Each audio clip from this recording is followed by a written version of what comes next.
What's up, guys? This is Doctor, and welcome to another episode of the FPL Fantasy. This is a big one. And I'm not talking about the episode, neither am I talking about the size of Wood as he just made his Newcastle debut. I'm talking about our guest, standing at 6'1" tall, and he's big in the FPL community, Mr. BigManBakar. How are you, my man? Thank you so much for having me. It's nice to finally be officially on your show. I mean, we speak about FPL almost every other day actually on WhatsApp, on calls. So it's finally nice to bring this for our listeners. It's something which I'm sure we'll have a lot of fun in. It's our pleasure to have you, actually. And I also feel blessed because I'm not only joined by one GOAT, I'm joined by two. My co-host Joe here is the GOAT of thumbnails. All the thumbnails you see on our channel is his creations. So, how are you, Joe?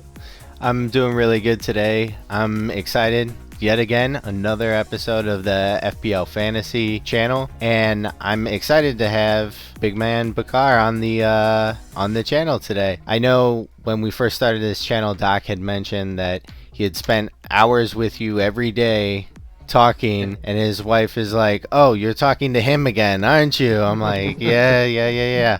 I completely understand in fantasy." So I'm excited to have an absolute legend yet again Pleasure. on our channel here. All right, so guys, let's get into it. Before we started pressing the record button, we were discussing it slightly. So really, let's get into it because I tweeted a tweet. If you would like to ask Big Man a question here, what would you ask him? And people mainly talked about the highlight of this game week, which affected all three of us here. I brought Bruno as a captain. Big Man brought him as a vice captain, and Joe opted not to bring him in. Was that skill or luck, guys? I think it was. I think it was a bit of both. I mean, I would be wrong for me to say that it wasn't something which was lucky. Obviously, he scored from, a shot which had an XG of 0.02. So it would be farcical of me to say that that the move wasn't lucky. Of course, it was lucky. Even according to the XG model, he was the biggest overperformer of the game week. My thought process behind bringing him in was simply the fact that there was a doubt regarding Ronaldo, and I thought that in case Ronaldo misses out, then I expected Bruno to do well. Obviously, not as well as he did against Villa, but I thought there would be a good chance that he might do well. With penalties and all, and the fact that I did think he had a rough game against Villa where he missed the penalty last time out. So I was sort of thinking that he might be up for a bit of revenge, and he might have a bit of extra motivation in his head to do well. Having said that, I did not expect Ronaldo to fully miss out, so I bought in Ronaldo part of my hit, and I captained Ronaldo. So it was basically a move where I hedged against the risk of Ronaldo not featuring, and I'm very happy that it sort of paid off, regardless of whether I get the actual armband on Bruno or not remains to be seen. But yes, it was.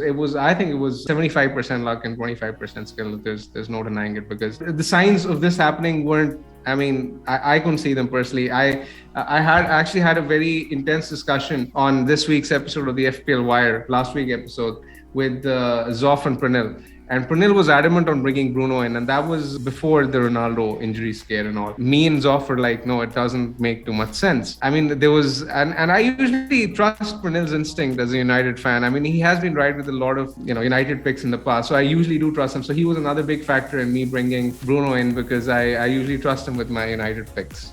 I will disagree with you here a bit, Abu Bakr. I think it was a mixture of luck and skill, but I think it was more of a 50-50 because, yes, the luck part was, for example, for myself, I was planning to bring Madison instead of Bruno as a replacement for Son. However, I brought Bruno because Leicester match got postponed.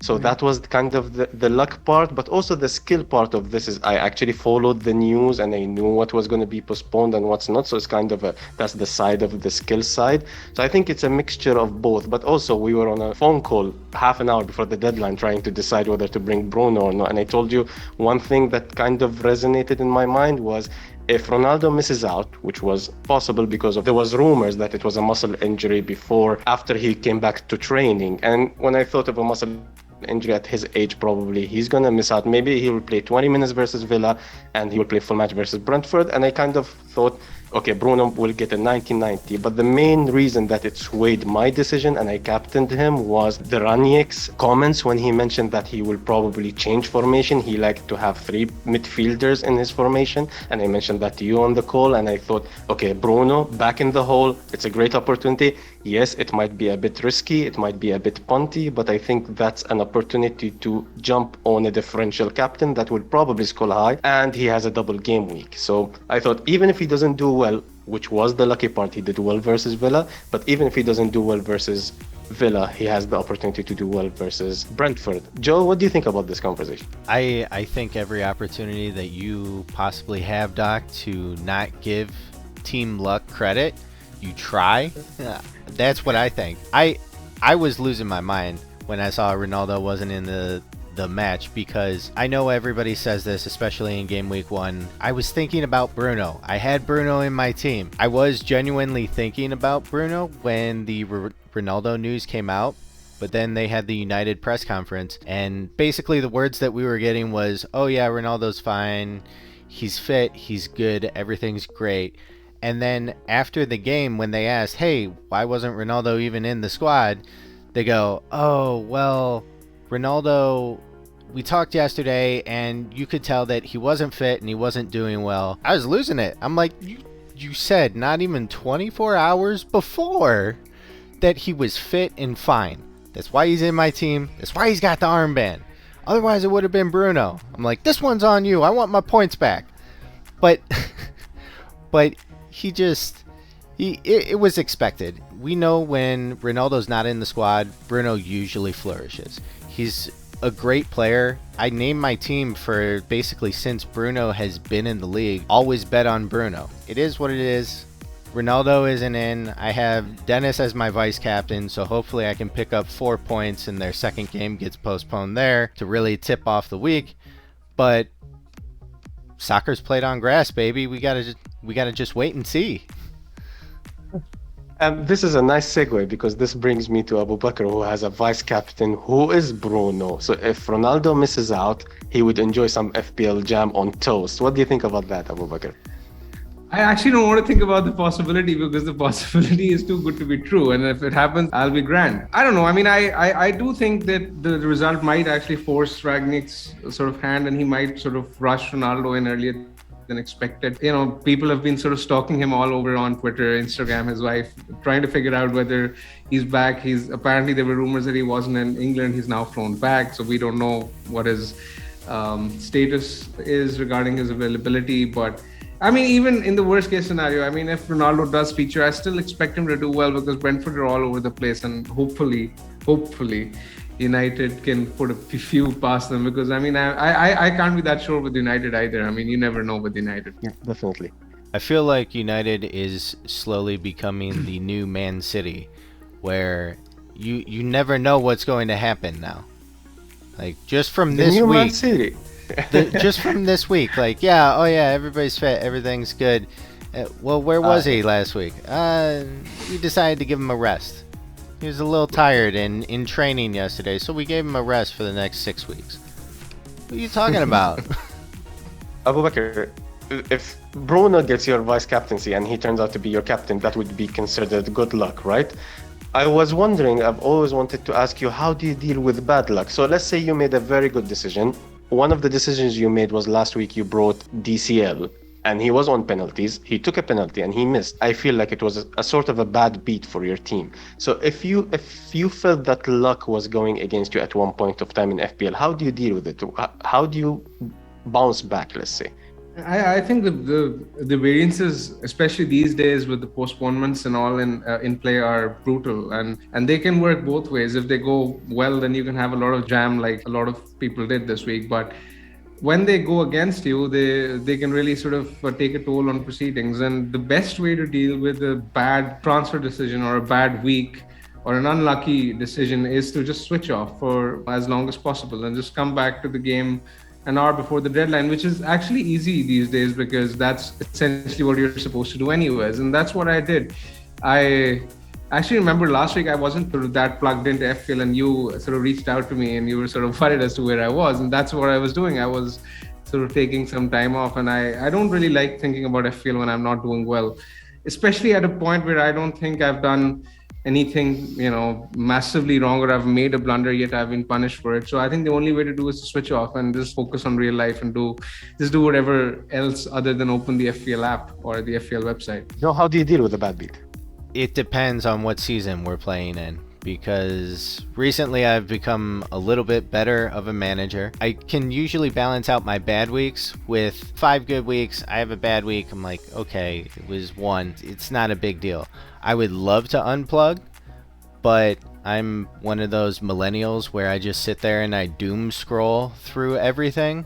So if I can't doom scroll through Twitter, I doom scroll through Facebook, which puts me in a worse place. It's hard to deal with a bad week in FPL. Yeah. Previously, in previous seasons, what I would end up doing is I would have a bad week and I would take a -16 and be like, wow, I feel better now. A little FPL shopping spree, a little retail therapy there.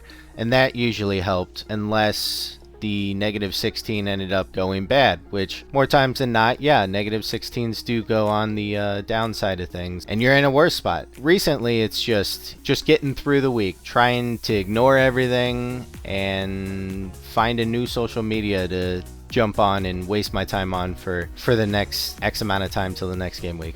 I follow the concept. If I have a bad beat, I follow the concept of just sleep on it. We'll be in a different mind. Abu Bakr has seen those moments with me, and I'm like, listen, I'm not talking FPL tonight. Let's talk tomorrow morning, and then I'll be in a fresh mind. You just get away from it for a while and see how it goes. You just switch off from it, right? Yeah. It's very important to know when to sort of switch off and switch on in FPL. I think that's the key part, because obviously when you're doing well, you want more game weeks to come quickly, because you're on a bit of a high and you're riding this wave of momentum and you want to continue doing well. But when it goes wrong, that's where the main challenge lies, because as Joe said, it's not very easy dealing with a bad week in FPL, especially when you log into Twitter after any game week, you see, oh, I got 100 points. I had such a good week. How did you do? Someone captained Harrison this week. Exactly. There was someone who triple captained him actually, and you see a lot of people gloating on Twitter and on Instagram, etc., and you sort of don't know what you're doing with your life. But like the best thing is to switch off and just come back to it after the next deadline and start afresh. That's the only way I see of coping with it. I don't think Doc actually takes his word. I don't think he sleeps on it, because it doesn't matter what time I send a message and I expect a response back in like 5 or 6 hours because it's the middle of the night for him. He always messages back. The man doesn't sleep. I'm just in bed. I'm just in bed. Yeah. All right. I have a question for you guys, actually. Sure. Say the league starts today. Everybody's at 0-0-0 across the board. Who's finishing higher for you guys right now? Newcastle or Aston Villa, with the transfers that both of them have made, because their transfers are kind of the talk of the town right now? Sure. I think it's a very good question, and I need to think about it a bit. But off the top of my head, I think I like Aston Villa's potential.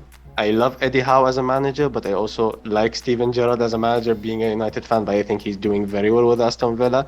I like how he brings his fullbacks. Now we see the potential of Dean, and we see the potential of Cash, who I just brought in this week for this game week. I played him versus United with the potential of having the double game week. So I like the Aston Villa potential, but the money of Newcastle might play a role in them growing quicker and faster. One of my favorite players in the Premier League currently is Alan Saint-Maximin, so I think if he stays fit, he will play a huge role in bringing Newcastle out of the relegation battle and even maybe mid-table by the end of the season.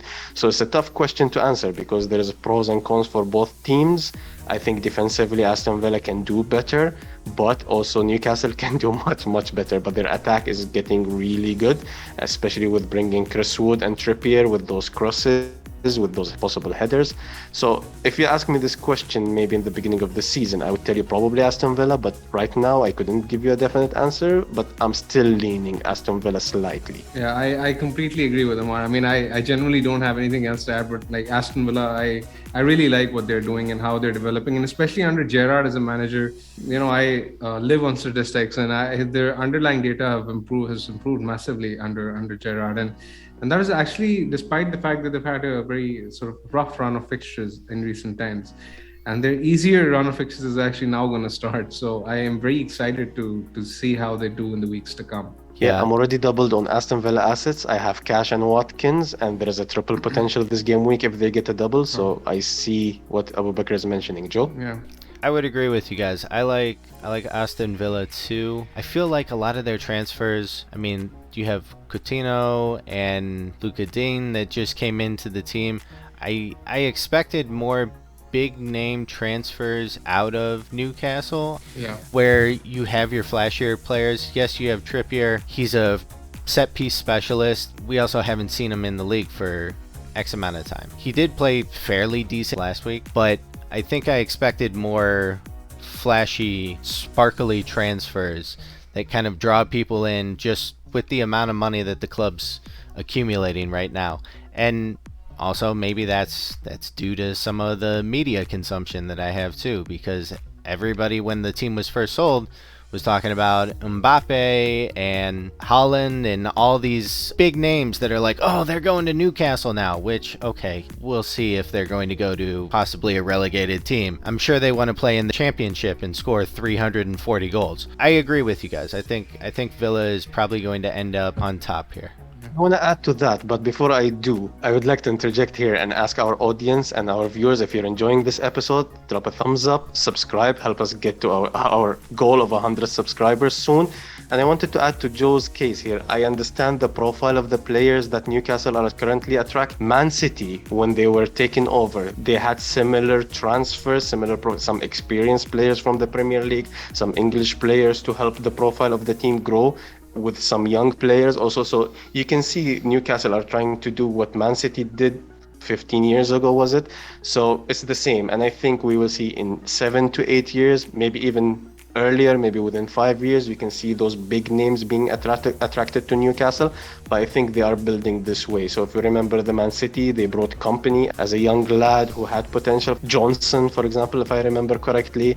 So they had a mixture of experienced English players and experienced players in the Premier League who are willing to come and take this adventure with a, let's say, mid-table team in order to make it a bigger team, but then they will attract the bigger names in the future. I think Newcastle are on the way to be a big team within 5 to 7 years, yes. Big man, Doc, we've talked a lot about Jam, a lot about different situations in FPL here today. I have a question for you, big man. What is the flavor of Jam, and would you add anything to it? Like, I know in America a big thing is to add a little bit of butter onto it for toast, biscuits, whatever, or does it change depending on the medium that you're putting the jam on? Everybody wants to know from a legend in FPL. I'll treat myself to some Nutella actually with bread actually. That's what I really like. Yeah. As far as jam is concerned, I mean, I'm not a huge fan of jam, but I'll take it whatever comes my way. So I mean, I'll treat myself to some strawberry or raspberry jam if you want me to.